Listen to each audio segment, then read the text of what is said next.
तर आपण बघतोय मोटेगावकरला अटक करण्यात आलेली आणि त्यातून नवे नवे अपडेट्स समोर येतात। आपण या संदर्भातली अधिक माहिती घेणार आहोत। आमचे प्रतिनिधी शशिकांत पाटील सध्या आपल्या सोबत आहेत। आपण थेट त्यांच्याकडे जाऊया, बघूया आपण त्यांच्याकडून काय नवे अपडेट्स समोर येतात। शशिकांत, आपण बघतोय सगळ्यात सुरुवातीला कुलकर्णीला अटक करण्यात आली, त्याच्याकडून अनेक धागेदोरे मिळाले। आता मोटेगावकर आपल्याला चित्रामध्ये बघायला मिळतोय आणि कोणते नवे मुद्दे यातून समोर येताना दिसतायत?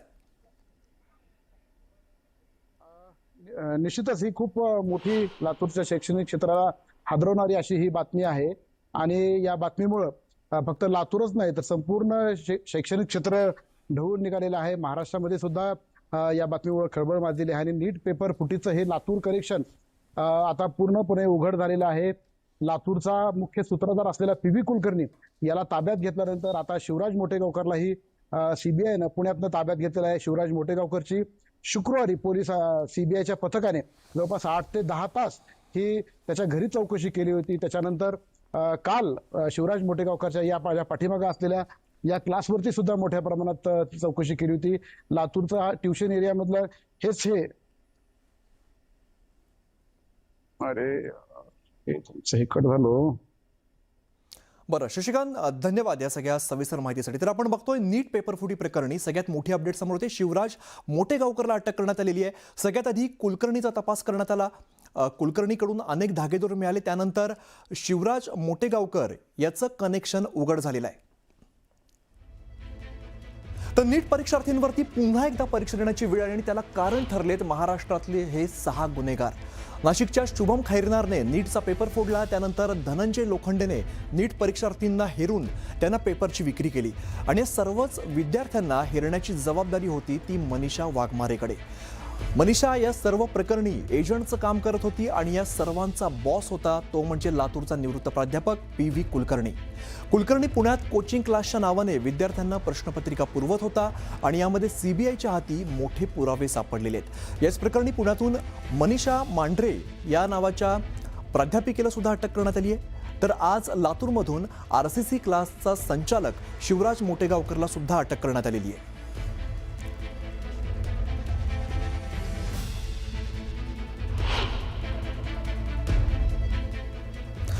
नेमका नीटचा पेपर फुटला कसा आपण एकदा समजून घेऊया ग्राफिक्सच्या माध्यमातून।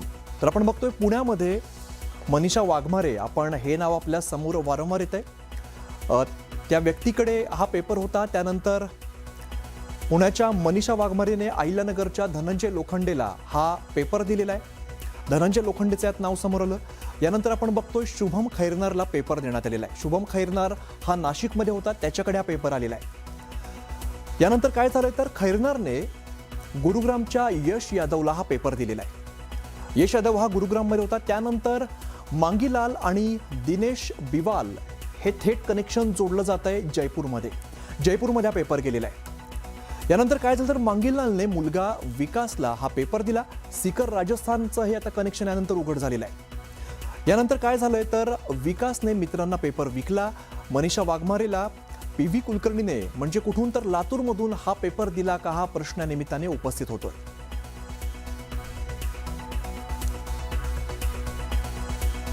तर बघा, पुण्यापासून सुरू झालेलं कनेक्शन अहिल्यानगर, नाशिक, यानंतर गुरुग्राम, जयपूर आणि राजस्थान असं एक कनेक्शन बघायला मिळत आहे।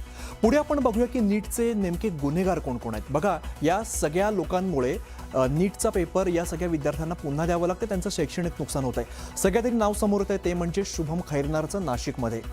यानंतरचं नाव आहे ते धनंजय लोखंडेचं। यानंतर कुठलं कनेक्शन आहे अहिल्यानगरचं।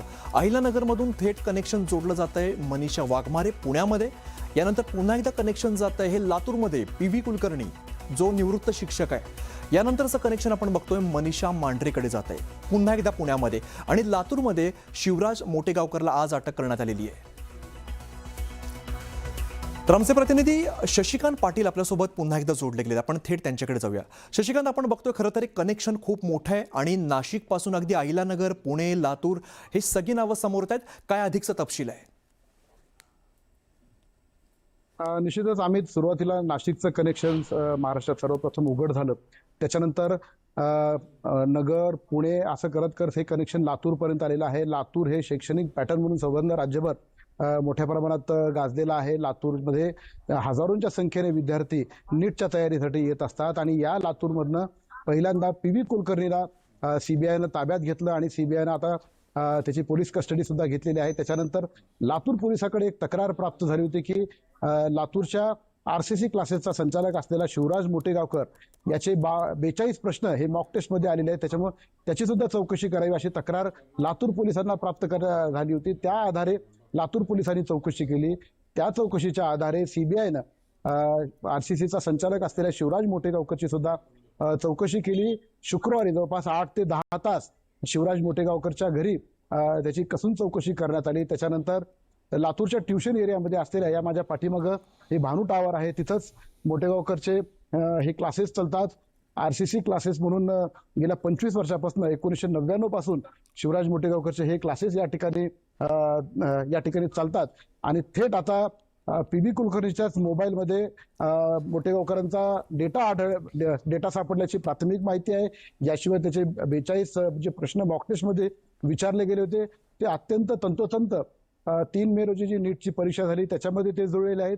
याच्या व्यतिरिक्त याच्या पूर्वी पण काही मॉक टेस्ट झाल्याच्या त्याचे प्रश्न सुद्धा जुळल्याची माहिती आहे. काल सीबीआयनं या ठिकाणी धाड टाकून इथं झाडाझडती घेतली होती आणि शिवराज मोटेगावकरला पुणे येथे चौकशीसाठी बोलवलं होतं. पुणे येथे कसून चौकशी त्याची झाल्यानंतर आज सीबीआयनं शिवराज मोटेगावकरला पुण्यातनं त्याला ताब्यात घेतलेला आहे. त्याला आता दिल्लीच्या सीबीआय कोर्टापुढे हजर केला जाणार आहे आणि तिथून सीबीआय त्याचा रिमांड घेऊन इथून पुढचा तपास केला जाणार आहे. अमित, याच्यामध्ये आणखीन एक मला माहिती सांगायची वाटेल की या व्यतिरिक्त लातूरचा पीव्ही कुलकर्णी हा जो निवृत्त प्राध्यापक आहे याने अनेकांना पेपर या ठिकाणी विकल्याचंही बोललं जात आहे.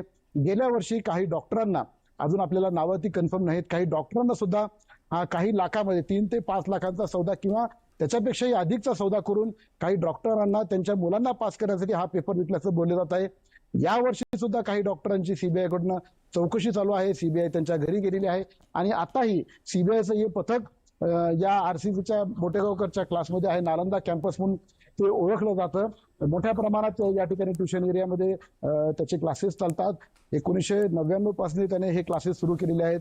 MSc gold medalist Shivraj Motegaonkar आहे आणि गेल्या अनेक वर्षापासून त्याचे क्लासेस हे लातूरमध्ये चालतात. सुरुवातीला होम ट्युशन हा मोटेगावकर घेत होता, मात्र नंतर लातूरच्या क्लास चालकामध्ये नीटच्या तयारीमध्ये खूप मोठी स्पर्धा लागलेली आहे. लातूरचा पॅटर्न हा पूर्वीपासून शिक्षणामध्ये मागच्या 30 वर्षापासून अग्रगण्य आहे आणि त्याच पॅटर्नचा फायदा घेऊन लातूरमध्ये खूप मोठी ट्युशन इंडस्ट्री उभा टाकलेली आहे. जसं राजस्थान मधलं आपण कोट्याचं नाव ऐकतो तसं महाराष्ट्रातला कोटा म्हणून लातूरकडे पाहायला लागलं. मुंबई पुण्यातले आणि महाराष्ट्रातल्या कानाकोपऱ्यातलं शेकडो हजारोच्या संख्येने विद्यार्थी या ठिकाणी येऊ लागले आणि ही मोठी ट्युशन इंडस्ट्री झाली. आणि आता नीटचं हे पेपर फुटीचं कनेक्शन यावर्षी उघड झालेलं आहे. लातूरचा पीव्ही कुलकर्णी याला सुरुवातीला सीबीआयनं ताब्यात घेतल्यानंतर आता शिवराज मोटेगावकर हा मोठा मासा सीबीआयच्या गळाला लागलेला आहे. हा मासा सापडल्यानंतर याच्यामध्ये आणखीन कोण कोण ह्याच्यामध्ये सीबीआयच्या चौकशीत निष्पन्न होतं, आणखीन काही मोठे मासे लागतात का हे पाहणं आता महत्वाचं ठरणार आहे. अमित, खरं. आणि शशिकांत, जसा जसा तपास पुढे जातोय मोठे मोठे अपडेट्स समोर येताना दिसत आहेत. वेळोवेळी तुमच्याकडून अपडेट्स घेत राहू. तुर्तास धन्यवाद या माहितीसाठी.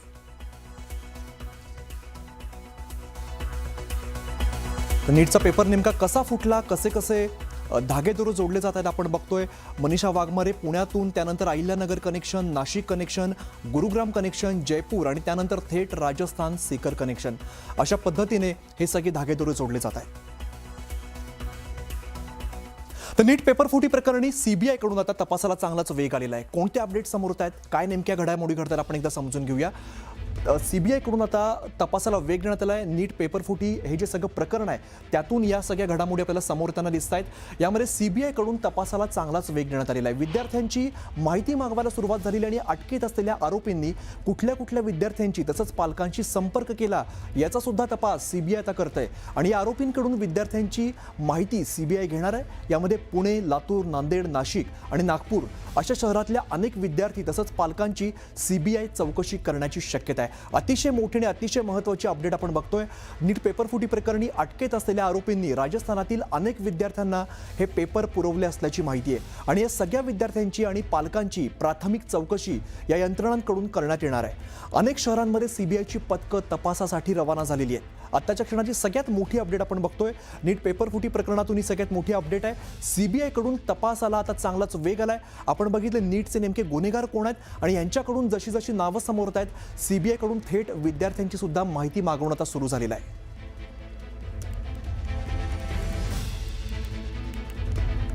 तर नीट पेपरफुटी प्रकरणात पुण्यामध्ये सीबीआयची चौकशी वेगाने सुरू आणि सीबीआयने या प्रकरणी नेमकं काय केलंय आपण समजून घेऊया. नीट पेपरफुटी प्रकरणी पुण्यामध्ये सीबीआयची चौकशी मोठ्या प्रमाणात केली जाते. कोणते धागेदोरे यातून समोर येत आहेत तर सीबीआयकडून काही विद्यार्थ्यांची आता चौकशी केली जाते. सीबीआयकडून या प्रकरणात आता सखोल चौकशी केली जाते. काही विद्यार्थ्यांना चौकशीसाठी बोलवलं असल्याची माहिती समोर येते. नीट पेपरफुटी प्रकरणातल्या तपासाला आता चांगलाच वेग आलेला दिसतोय. सीबीआयने डॉक्टर आणि काही विद्यार्थ्यांना चौकशीसाठी पुण्यात बोलवलं असल्याची माहिती सूत्रांकडून मिळते.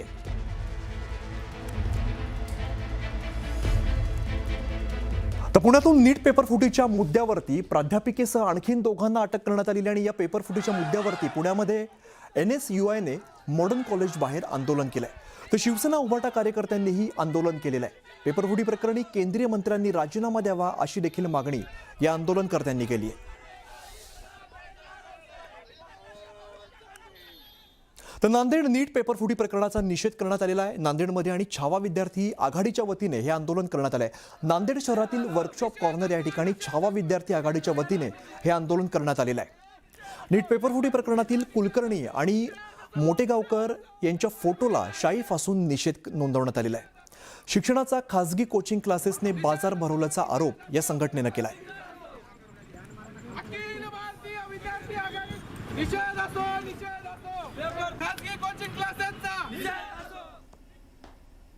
तर नॅशनल टेस्टिंग एजन्सी मार्फत घेण्यात आलेल्या नीट वैद्यकीय परीक्षेत हा सगळा प्रचंड गैरव्यवहार झाला आणि या घोटाळ्यामुळे संपूर्ण देशात विद्यार्थी आणि पालकांमध्ये तीव्र संतापाची लाट बघायला मिळते. या घोटाळ्याच्या नैराश्यातून 4 विद्यार्थ्यांनी आत्महत्या केलेली आहे. ही आत्महत्या नसून सरकारी अनास्थेने ही केलेली हत्या आहे आणि यामुळे घोटाळ्याला जबाबदार असणाऱ्या संबंधित अधिकारी, दलाल आणि संस्थाचालकांवरती तात्काळ सदोष मनुष्यवधाचा गुन्हा दाखल करा अशी मागणी राजू शेट्टींनी केली आहे.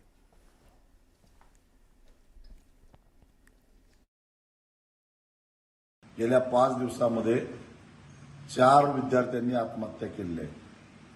अनेकांच्या मनामध्ये आत्महत्येचे विचार घोळत आहेत. या लाखो विद्यार्थ्यांच्या आणि त्याचबरोबर त्यांच्या पालकांच्या आयुष्याशी खेळ खेळण्याचा प्रयत्न या साऱ्या हरामखोर लोकांनी केलेला आहे. त्यामुळं केवळ भ्रष्टाचाराचा आरोप करून ह्यांना आत टाकून चालणार नाही. तर 4 विद्यार्थ्यांच्या मृत्यूस जबाबदार धरून त्यांच्यावर सदोष मनुष्यवधाचा गुन्हा दाखल झाला पाहिजे.